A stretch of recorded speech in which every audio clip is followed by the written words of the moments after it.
In the middle of the 1950s, when the American automotive world was obsessed with fins, chrome, roaring V8 engines, and the promise of jet-age styling, one machine emerged quietly from a company fighting for survival, a machine that few people expected, and even fewer understood at the time. It was called the Studebaker Golden Hawk, and despite being born from a manufacturer in financial decline, the car carried an attitude, a power, and a level of audacity that shocked the entire automotive press in 1956. The Golden Hawk was not only a symbol of Studebaker's last flashes of engineering brilliance but also a machine capable of humiliating many of the most celebrated performance cars of its day, including the Corvette, a car that was supposed to represent the pinnacle of American sports performance. Yet here was this big-bodied, luxurious Studebaker, heavier, more unusual in shape, far less famous, and built by a company that was barely staying alive, outperforming America's prized fiberglass sports car in acceleration tests. To understand the magnitude of what the Golden Hawk represented, one has to imagine the automotive landscape of the time. Chevrolet was just beginning to understand what the Corvette needed to be. After struggling with underwhelming six-cylinder engines and mixed public reaction, the Corvette had finally gained a V8 and a sportier identity. Ford was selling the Thunderbird, Chrysler was preparing the letter series cars, Cadillac was the symbol of opulence, and Plymouth and Dodge were pushing their own versions of speed and flash. Meanwhile, Studebaker was a company older than many of its rivals but far smaller in resources. It didn't have the massive budgets for development, marketing, and competition. It had to create something powerful with what it already had in the parts bin, yet that limitation forced creativity. The result was a car that went beyond expectations, a machine that blended brute force with style in a way that looked almost rebellious. The Studebaker Golden Hawk was built on a platform that had been used for more conventional models, but the engineers knew that if the company wanted to attract attention, the car needed more power, more presence, and a sense of drama. They gave it a long hood that seemed almost exaggerated, tail fins that made the car seem like it was ready to take off, and a distinctive two-tone paint scheme that gave it a glamorous personality. But the truly shocking part was what sat under that long hood. Instead of designing a new engine, Studebaker borrowed the Packard 352 cubic-inch V8, an engine that was physically massive, powerful, and capable of delivering impressive torque. This engine produced around 275 horsepower, a number that placed the Golden Hawk among the most powerful American cars of its year. In an era when 200 horsepower was still considered strong, Studebaker's decision to place a big Packard V8 in a relatively lightweight body created a car that felt outrageously strong for the mid-1950s. Performance tests from the time consistently showed something extraordinary. The Golden Hawk could reach 0 to 60 miles per hour in around 8.5 seconds, stunning performance for a full-size, semi-luxury American car of the time. It was quicker than many V8 sedans from Ford, Chevrolet, and Plymouth. It could out-accelerate a Thunderbird. And, most famously, it could leave the 1956 Corvette behind, especially in rolling acceleration tests, where the Golden Hawk's massive torque delivered instant response. The magazines were surprised. The public was shocked. And Studebaker, with limited marketing budget, relied heavily on the fact that journalists were writing phrases like surprisingly fast, immense power, and outperforms the Corvette. This became a point of pride, a way to show the world that even a company struggling financially could build something great, something worthy of admiration. Driving a Golden Hawk was an experience that journalists of the time described as almost contradictory. On one hand, the car was large, the steering had a certain heaviness, and the weight of the Packard V8 was noticeable in the handling. On the other hand, the straight-line performance felt almost aggressive. The sound of the engine was deep and powerful. The acceleration felt instant, like the car was always ready to surge forward. Many testers remarked that the Golden Hawk felt like a muscle car before the muscle car era even began. Long before Pontiac introduced the GTO, before the American performance market adopted the idea of stuffing the biggest possible engine into a more modest body, Studebaker had already done exactly that. The Golden Hawk was essentially an early preview of the muscle car formula, a decade before the formula became mainstream. The design of the Golden Hawk was another aspect that made people talk. Some thought it was beautiful, others thought it was strange, but no one thought it was boring. The front grille was bold and upright. The hood bulged slightly to accommodate the large engine underneath. The roofline was sleek, with wraparound glass that created a futuristic feel. And the tail fins, though not as large as Cadillac's, gave it a presence that suggested motion even when stationary. Inside, the car was a blend of sportiness and luxury. The dashboard had a full array of gauges, the seats were wide and comfortable, and the materials used were of high quality. Studebaker understood that the car needed to feel special, even if the company was producing it under financial limitations. And the Golden Hawk did feel special. It felt like a car designed with passion, not with a marketing committee. It felt raw, powerful, bold, and unlike anything else in the showrooms of 1956. Yet despite its strength, its capabilities, and its surprising dominance in performance comparisons, the Studebaker Golden Hawk never became a massive commercial success. This was not because the car lacked quality or excitement, but rather because Studebaker lacked the financial strength to advertise it properly. Larger manufacturers overwhelmed the public with glamorous magazine ads, radio promotions, and dealership displays. Studebaker dealerships were fewer in number, especially in rural areas where Ford and Chevrolet dominated. And because the company was known as a brand for middle-class buyers, people did not immediately imagine Studebaker as a performance car manufacturer. The Golden Hawk defied the brand identity, surprising those who drove it but struggling to reach the mass market. Still, those who owned these cars in the late 1950s often felt like they had something unique. They were driving a car that many considered underrated, misunderstood, or ahead of its time. They felt the reactions of people who were not expecting such a machine to exist. And for enthusiasts today, the Golden Hawk represents something even more meaningful. It is a symbol of what an automaker can achieve when pushed to the limit. With limited financial resources, with pressure from competitors, with a need to innovate quickly, Studebaker built a car that became a legend among those who appreciate the hidden gems of American automotive history. What made the Golden Hawk legendary was not just the engine or the styling. It was the entire story behind it. It was the fact that Studebaker dared to take a risk. The company could have played it safe, producing modest sedans and hoping to survive a few more years. Instead, they produced a bold, almost rebellious machine. The Golden Hawk did not simply match its competitors, it embarrassed them. It showed that engineering creativity could sometimes beat money, marketing, and reputation. And it did so at a time when Studebaker needed a miracle. The miracle did not save the company in the long term, but it did create one of the most fascinating cars of the 1950s. One of the most interesting aspects of the Golden Hawk is how it has aged. In the decades since its release, collectors and historians have looked back at the car with admiration. Many now consider it one of the most underrated American performance cars ever built. While Corvettes became more famous, while Thunderbirds became luxury symbols, and while other manufacturers moved on to the muscle car era, the Golden Hawk remained a quiet legend. Those who know its story respect it deeply. The fact that a mostly forgotten manufacturer could outperform the giants of the industry is something that resonates strongly with car enthusiasts. It represents the underdog, the unexpected champion, the example of what happens when passion is placed ahead of corporate caution. And the Golden Hawk had passion. Everything about it felt bold. The proportions were dramatic, with that long hood and relatively short rear deck. The stance of the car looked ready to pounce. And the driving experience reflected that posture. When you stepped on the accelerator, the car surged forward with a confidence that caught people off guard. Even today, modern drivers who experience a well-preserved Golden Hawk are often surprised by how strong the car feels, how responsive the engine is, and how sophisticated some of its mechanical features were for its time. It may not handle like a European sports car of the era, but that was never the point. The point was power, attitude, and presence, three things the Golden Hawk delivered effortlessly.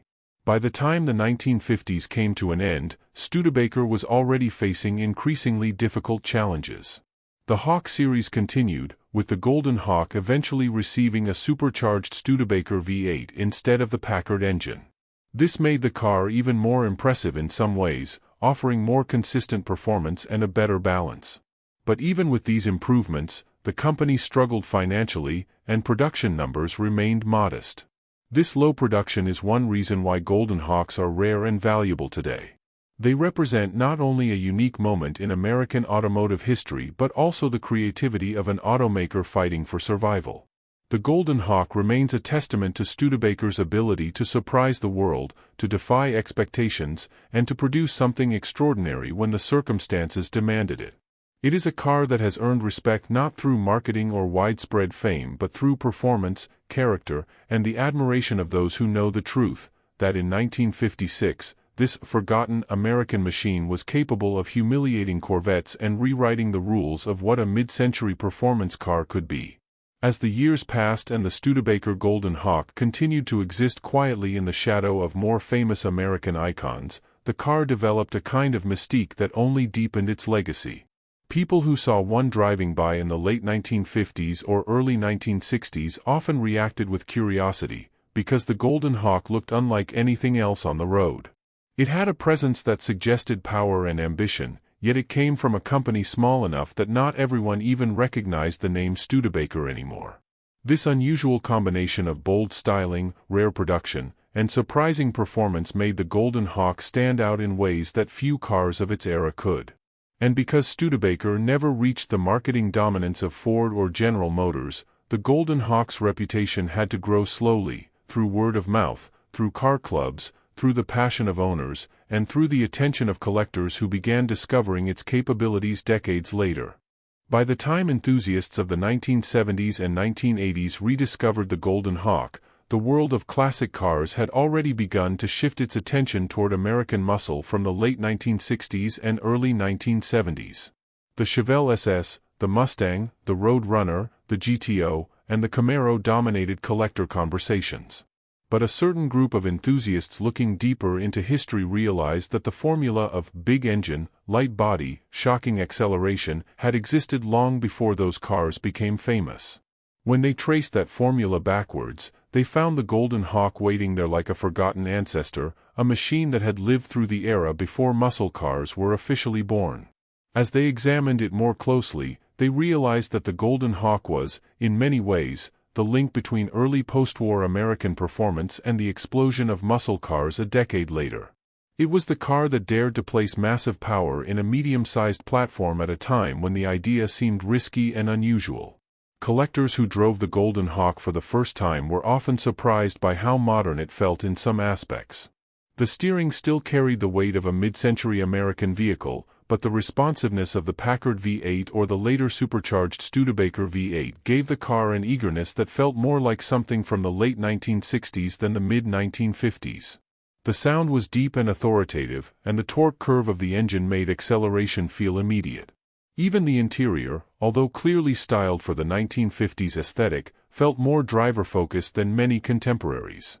The instrument cluster was comprehensive, the driving position gave good visibility, and the materials used, chrome trim, polished switches, stitched vinyl, created an atmosphere that blended sportiness with luxury. This blend of elements made the Golden Hawk feel special, as if Studebaker had built it not just as a product but as a statement. Through the 1980s and 1990s, the Golden Hawk began to gain more recognition among collectors, but it never became as widely known as the cars produced by the Detroit giants.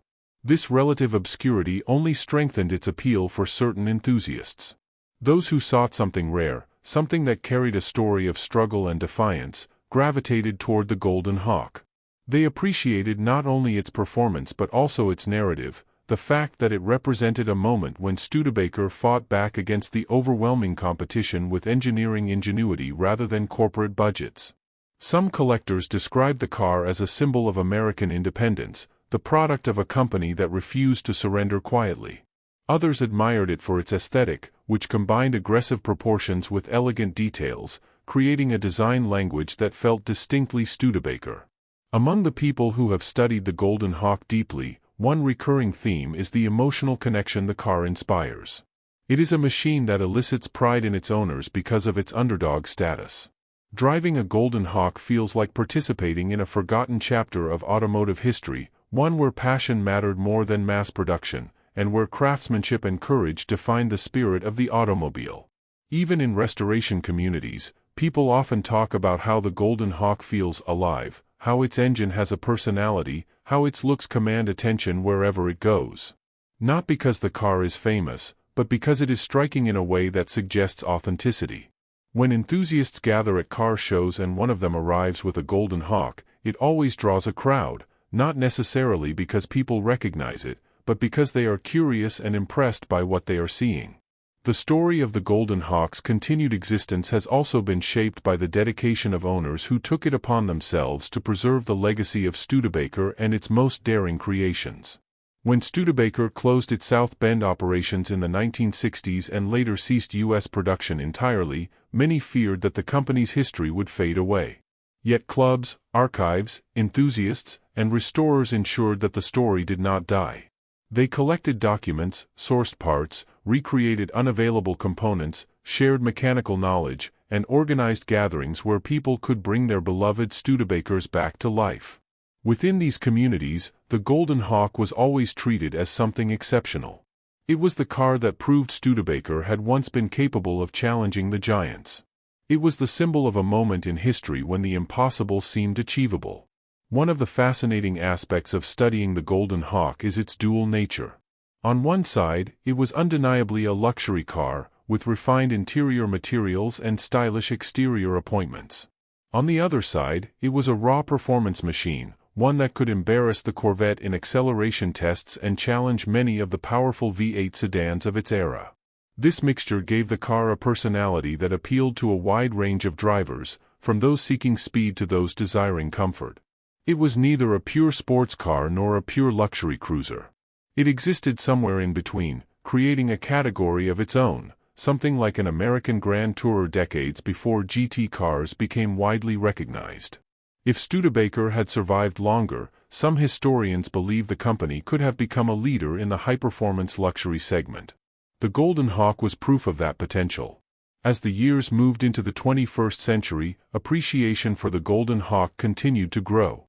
Modern collectors viewed the car not only as a rare example of 1950s American automotive daring but also as a reminder of the era when independent manufacturers still had the freedom to experiment boldly. Many cars from the major automakers were shaped by committees and marketing departments, but the Golden Hawk felt like it came directly from the hands of engineers who wanted to prove a point. The fact that it achieved 0 to 60 times that surpassed the Corvette was more than just a performance fact. It was a symbolic victory, a statement that innovation did not always require massive budgets. This performance legacy has helped keep the Golden Hawk relevant even in discussions among younger enthusiasts discovering American classic cars for the first time. And yet, despite this growing appreciation, the Golden Hawk has remained relatively undervalued in comparison to other American classics. Its rarity does not always translate into the same kind of commercial fame that muscle cars or iconic 1950s cruisers enjoy. But for those who understand its story, the Golden Hawk represents something far more valuable than mass-market popularity. It represents authenticity. It represents engineering courage. It represents the defiance of a company that refused to settle for mediocrity. When new collectors discover the Golden Hawk today, they often describe the experience as uncovering a hidden masterpiece, a car that should be famous but somehow escaped mainstream attention. This sense of discovery only enhances the car's mystique. The Golden Hawk also serves as a reminder of an era in American automotive history when innovation was happening at a rapid pace. The 1950s were a time of experimentation. Fuel injection systems, superchargers, new body construction techniques, automatic transmissions, and power accessories were all becoming more common. Studebaker, despite its size, contributed significantly to this atmosphere of innovation. The Golden Hawk was one of the clearest examples of the company's willingness to push boundaries. Its use of a supercharged engine later in its life cycle, combined with its aerodynamic shape and light weight, allowed it to compete with some of the fastest cars in America. In fact, in certain driving conditions, the later supercharged Golden Hawks offered performance that rivaled cars costing significantly more. For modern drivers who have had the chance to experience a restored Golden Hawk, the car offers a unique blend of sensations. The steering and suspension remind the driver of the era the car came from, but the acceleration still feels surprisingly strong.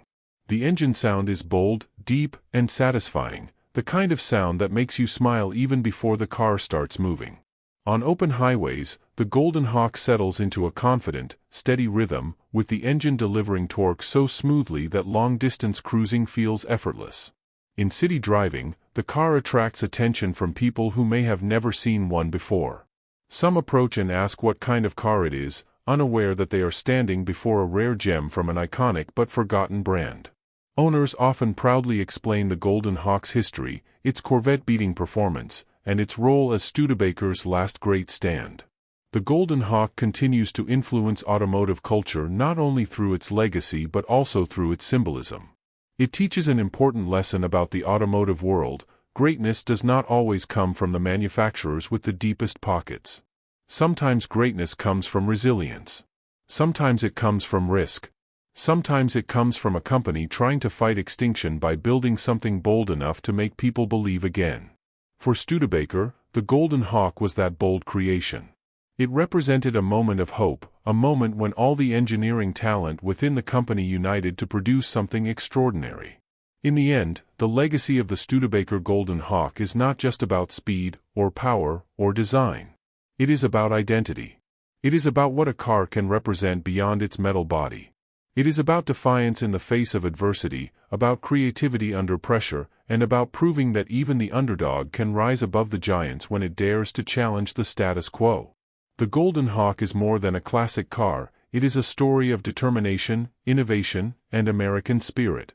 It is a reminder that an automaker's greatness is not measured only in sales numbers or advertising campaigns, but in the passion it puts into its creations. For the people who still drive and preserve Golden Hawks today, every moment behind the wheel feels like keeping a piece of history alive. They know they are not simply driving an old car, they are driving a symbol of courage. They are preserving the memory of a company that fought until the very end. They are keeping alive the story of the car that, in 1956, shocked the automotive world and humiliated the Corvette when no one expected it. They are caretakers of a legend that refuses to fade. And as long as Golden Hawks continue to exist, roaring proudly on highways and appearing unexpectedly at car meets across the country, the spirit of Studebaker will never be forgotten.